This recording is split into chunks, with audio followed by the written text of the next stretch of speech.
खफा नहीं है और हमें रोज धनंजय मुंडे जिनका डायरेक्टली कोई इम्प्लीकेशन भी नहीं था उस मर्डर केस। धनंजय मुंडे का किस्सा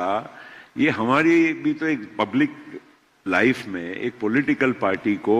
जनता में अगर कोई बात का संभ्रम निर्माण होता है या नाराजगी नजर आती है या कोई बार बार आरोप होते हैं तो कहीं ना कहीं हमारी भी तो एक एज अ पार्टी किसी ने हमें बोला नहीं है, हमने तय किया कि धनंजय मुंडे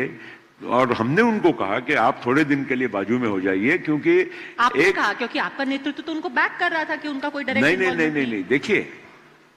आज भी मैं कहूंगा कि धनंजय मुंडे हटने के बाद भी 1 साल से ज्यादा हो गया, धनंजय मुंडे के खिलाफ में एक भी चीज उनके खिलाफ में आई है क्या पब्लिक डोमेन में? तो जुडिशियल इंक्वायरी हुई नहीं, हटाया पब्लिक परसेप्शन। यू सी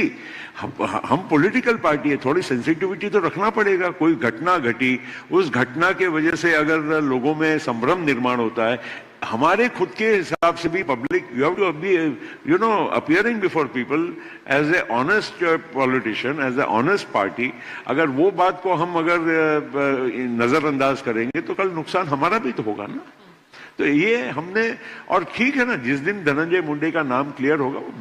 बिल्कुल आपको हमारे मंत्रिमंडल में खबरें तो ऐसी छापी गई थी कि मुख्यमंत्री बहुत नाराज थे, उन्होंने इंस्ट्रक्शन दिया कि हटाइए। मैं तो बिल्कुल वो जो गेम खेल रहे थे असेंबली के अंदर उनको खेल नहीं वो दूसरे मिनिस्टर हैं जिनका